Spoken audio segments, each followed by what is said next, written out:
Vilcas Huaman, das Rätsel der heiligen Falken. Hoch in den Anden, wo die Welt den Himmel zu berühren scheint und die Luft so dünn ist, dass das Atmen schwerfällt, herrscht eine Stille, die älter ist als die Geschichte selbst. Der Wind fegt hier, auf 3500 Metern Höhe, schneidend kalt über die kargen Ebenen. In dieser rauen Unwirklichkeit ruht ein Ort, der wie ein monolithisches Denkmal aus der Zeit gefallen wirkt. Vilcas Huaman. Der Name ist mehr als eine Bezeichnung, er ist ein Echo aus einer vergangenen Ära. Er bedeutet der heilige Falke. Und wie ein Raubvogel, der regungslos auf seinem Felsen sitzt, so wacht dieser Ort über das Tal. In der Mitte des riesigen Plateaus erhebt sich ein Bauwerk, das im gesamten Inka-Reich einzigartig blieb: der Oshnu.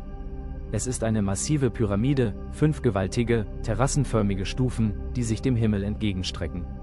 Auf ihrer Spitze, dem Firmament nah, thront ein doppelter Sitz aus massivem, unvergänglichem Fels. Ein stummer Zeuge absoluter Macht. Hier saßen einst der Sapa Inka und seine Koya, die Königin. Von diesem strategischen Punkt aus überblickten sie nicht nur einen Platz, sondern ein ganzes Imperium. Unter ihnen hielten bis zu 40.000 Soldaten den Atem an, während die Herrscher den Kepek Nan kontrollierten, jene gewaltige Reichsstraße, die das Lebensblut durch die Anden pumpte. Doch beim Betrachten dieser Anlage drängen sich Fragen auf die der Wind keine Antwort gibt. Wie fühlte es sich an, von diesem Thron auf ein Meer aus Menschen zu blicken? Wie war es möglich, eine solche Macht allein durch Architektur zu manifestieren, an einem Ort, der dem Himmel näher ist als der Erde? Es sind nicht nur die Stufen, die das Rätsel vertiefen. Es ist die unheimliche Perfektion der Mauern selbst. Der Stein ist kalt, aber glatt wie polierter Marmor. Fugenlos, ohne einen einzigen Tropfen Mörtel gefügt. Die Blöcke greifen so präzise ineinander, dass selbst heute, nach Jahrhunderten der Verwitterung, keine Rasierklinge dazwischen passt. Ein technologisches Wunderwerk, erdbebensicher für die Ewigkeit konstruiert. Wie haben die Erbauer diese tonnenschweren Kolosse bewegt, ohne das Rad zu kennen?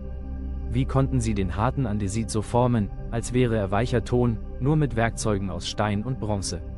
Ihr Geheimnis liegt fast gänzlich im Dunkel der Geschichte verborgen. Der vielleicht größte Widerspruch jedoch offenbart sich am ehemaligen Tempel der Sonne und des Mondes.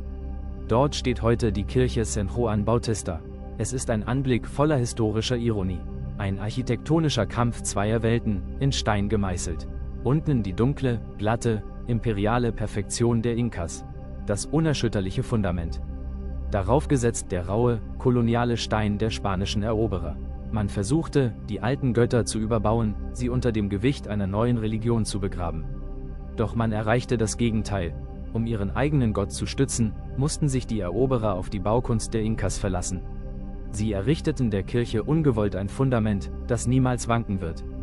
Die Erbauer sind längst fort, zu Staub zerfallen. Doch der Thron auf der Pyramide bleibt leer und wartet. Die Sonne geht jeden Morgen exakt über denselben Fugen auf, unbeeindruckt vom Wandel der Jahrhunderte.